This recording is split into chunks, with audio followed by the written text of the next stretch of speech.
Salut copain, ça joue bien.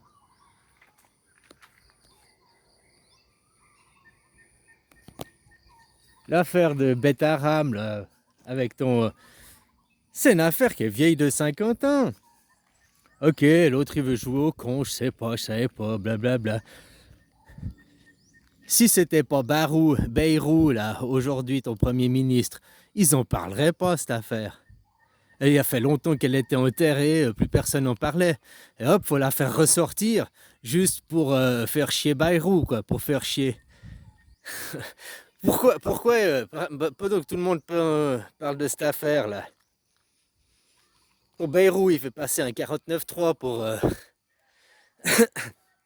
pour le budget, quoi. J'aime bien parce qu'il y a 2 mois en arrière, là, Barnier, opposition, on refuse le budget, non, non, non, non, non. Et maintenant, il laisse passer le budget à Bayrou, qui est bien pire que le budget d'avant, hein, que Barnier voulait faire passer, quoi. Voilà quoi, c'est déplorable, c'est dommage qu'il ressorte cette affaire juste parce que si Bayrou n'était pas Premier ministre, il ressortirait pas cette affaire des tiroirs quoi. Hein, c'est ça qui est dommage quoi. Hein, parce que cette affaire, tu vois, encore un truc avec les religieux, la pédophilie, hein. Des monsieur et madame tout le monde qui se font choper pour pédophilie, ils vont en prison, ils sont jugés, mais quand c'est des curés et tout, ils changent de diocèse, hein, ils sont pardonnés. Tu feras 3 Ave Marie et c'est bon, t'es pardonné. Viens, il y a un nouvel, viens, il y a un nouvel arrivage d'enfants là. C'est juste pour toi. C'est une honte quoi. Hein. Aussi dans ces couvents, machin, non seulement la maltraitance d'enfants, hein, ils tabassent les enfants, ils les frappent, mais ils violent les enfants aussi quoi. De tous ces trucs religieux. Puis même la Suisse, hein, il y a encore des 50 ans en arrière, il y a encore des gens qui témoignent hein, que tu étais de des trucs pour orphelins, des. Je cherche le mot quoi. Des internats quoi.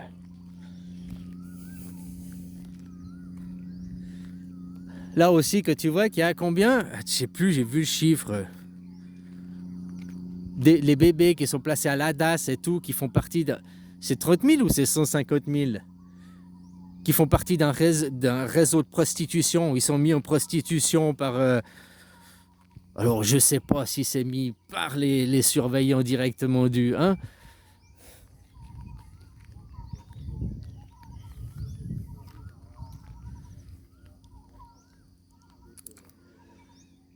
Faut pas oublier qu'il n'y a pas si longtemps, les mœurs étaient différentes. Les mœurs étaient différentes, hein, juste pour les boomers, pour ceux qui étaient la génération d'avant nous. Toi, comme Brigitte Macron, ok, avec les mœurs d'aujourd'hui, on dit Brigitte, hein, elle est pédéraste, pas pédophile, parce qu'il a 14 ans, 15 ans, hein, donc c'est pas les enfants, c'est adolescents, donc c'est pédéraste. Mais avant, c'était presque coutumier, c'était une normalité. Hein.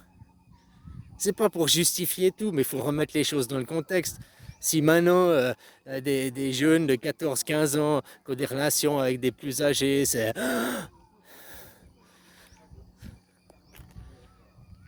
tabou, c'est pédophilie, ça se fait pas.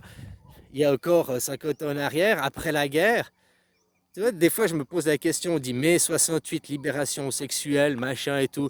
Mais depuis mai 68, il y a moins de sexe, les gens baisent moins. Et surtout, il y a moins ces choses de pédéraste. Avant, c'était une norme, hein. À 14-15 ans, des femmes de 40 ans qui avaient des petits jeunes, des hommes de 40 ans qui avaient des petits jeunes.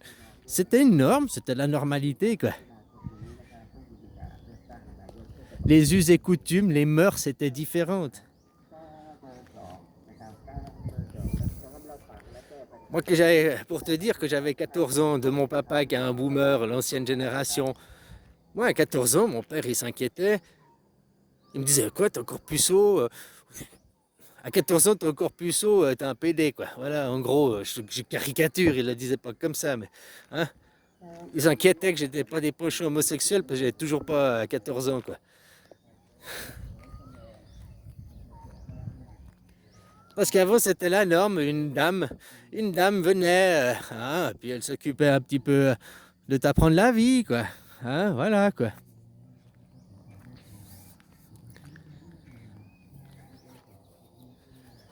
Bref, s'ils sont heureux, leur couple, c'est une chose, quoi.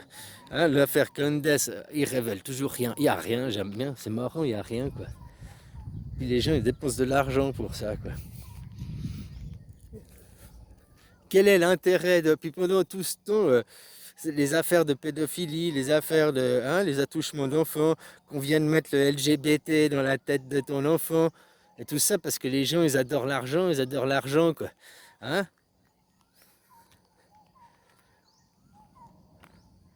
L'argent, c'est un piège, hein, prendre un crédit sur 20 ans pour ta maison, machin.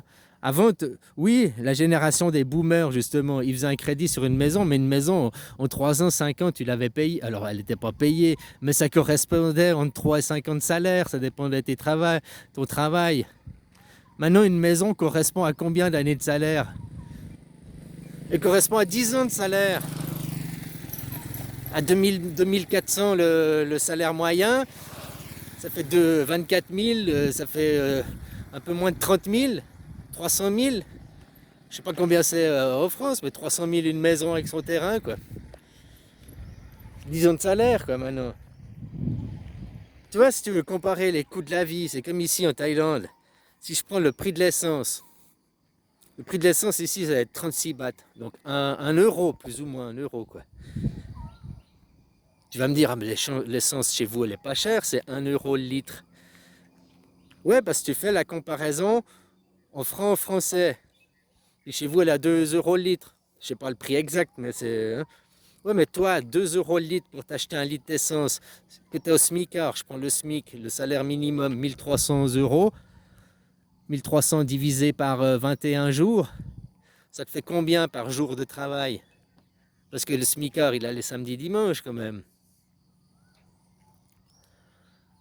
En gros, ça te fait 1300 divisé par 20, ça fait 65. Allez, en gros, ça 65 euros par jour pour 7 heures de travail, quoi. Donc 65 divisé par 7, en gros 10 euros par heure de travail.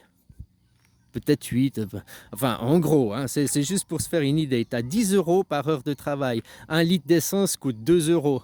Donc il faut que tu travailles 10 divisé par, 60 divisé par 5. Hein, il faut que tu travailles 12 minutes. Après 12 minutes de travail, tu peux t'acheter un litre d'essence. Alors 2 euros c'est cher, mais ça correspond à 12 minutes de travail pour un smicard en France. En Thaïlande, c'est 1 euro le litre d'essence, c'est 2 fois moins cher. Si on regarde comme ça, oui. Mais pour un travailleur smicard, combien il lui faut de temps? Ici, un smicard, il gagne 10 000 par mois. Et c'est pas divisé par 21, ici c'est divisé par 30 parce que c'est 7 jours sur 7 qu'il travaille. Donc ça lui fait 300 bahts par jour. À 300 bahts par jour, divisé par, il travaille 10 heures ici, il travaille pas 7 heures, même peut-être plus, il travaille 12 heures. Quoi. Mais il travaille 10 heures, ça lui fait 30 bahts par heure. Le litre d'essence, il a 36 bahts. Donc en gros, il faut qu'il travaille 1 heure, 36, la moitié 18. En gros, il faut qu'il travaille 1 heure et quart pour pouvoir s'acheter un litre d'essence. Alors oui, l'essence, elle est 1 franc le litre ici, et puis chez toi, elle est 2 francs le litre. Oh, l'essence est moins chère chez toi, blablabla. Bla bla bla. Ouais, d'accord. Mais pour un travailleur, ici, il doit travailler 1 heure et quart pour s'acheter 1 litre d'essence. Et puis toi, tu travailles seulement 12 minutes pour t'acheter 1 litre d'essence. Elle a beau être 2 fois moins chère ici, il lui faut 5 fois plus de temps pour l'acquérir. Donc si le litre d'essence, il était à 2 euros, le même prix que chez toi, là, il lui faut 2h30 de travail. Ou toi, il te faut 12 minutes.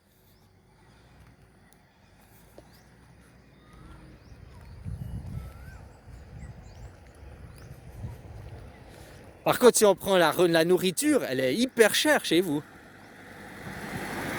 par rapport à ici. Parce que là, je prenais l'essence. L'essence, c'est un prix international, normalement. C'est un prix...